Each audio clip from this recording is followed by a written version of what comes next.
Well, they'll probably remember him for his hat, because he wore this same hat all the time. It was really, people really loved to see him in his hat. Stan the Pontiac Man.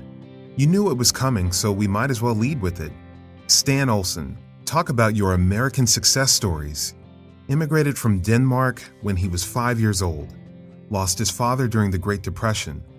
Dropped out of high school and worked a farm near Avoca, Iowa to make money for the family. World Herald wrote a story about him when he was 90 years old. That was the first time publicly he ever admitted that he had to quit school when he was 15 years old.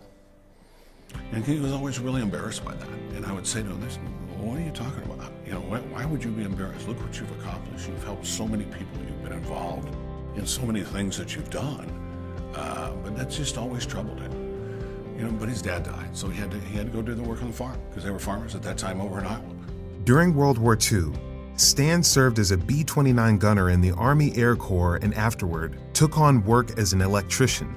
A mishap on the job helped drive him into the car business. And he used to buy old cars, fix them up, sell them. And he was doing some work, some electrician work, whatever he was doing, on a ladder on a roof, and he fell off the roof. And he basically said, I'm not doing this anymore. So that's how he got the motivation to get into the car business over in Iowa. Stan and his wife, Mary Ann, bought their first Ford dealership in 1951 in Walnut, Iowa. They were married that same year, true partners. She handled the bookkeeping and the day-to-day financials.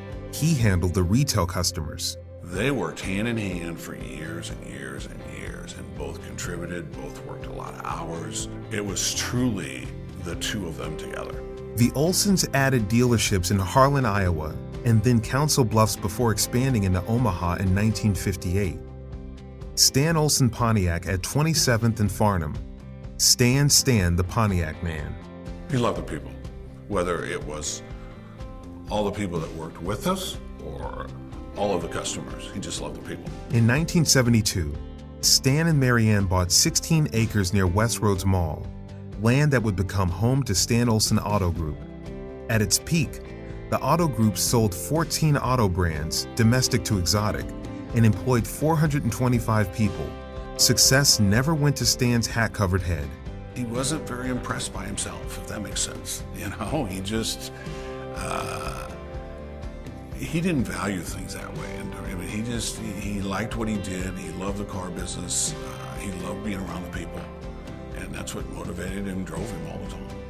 The dedicated businessman was also a dedicated husband. My mother became very ill in the mid-'80s. She got this bizarre disease called Guillain-Barré. And she was in intensive care in a hospital at Methodist for 9 months. He literally spent every night there with her. A great father and grandfather of 10. But he still found time. I was an athlete. He'd come watch my sporting events, you know, things like that. He might go back to work afterwards, but he would come do that. And silent community partner. He had this theory on that you do things, but you do it behind the scenes. He didn't want any recognition. He didn't want his name put with anything. He'd rather just do things silently and help people. That's just how he did it. That's how he taught us to do it. Earlier this year, Performance Auto Group formally acquired Stan Olsen Auto Group. Jim says his father would have smiled on the fact that ownership stayed in Omaha. He would be real happy that we sold it to the Andersons because it gets down to the people that worked for us, which was the most motivating thing to us to sell to them, is we knew all of our employees would have a great opportunity with them to keep moving forward in the business. Stan Olsen was 91 when he died in 2012, 4 years after his beloved wife. He never retired. You know, he was this guy who just worked so hard his whole life. It was very important for him to work. He thought that's what made people healthier, kept them active, kept their mind active. He wanted to be around. He wanted to see his grandchildren. Sometimes we'd call him Superman. He thought he could do anything. You know, he'd climb up on a roof when he was 85 years old. He didn't care. That's just the way it was. For his legacy and his drive, we welcome Stan Olsen to the Omaha Business Hall of Fame.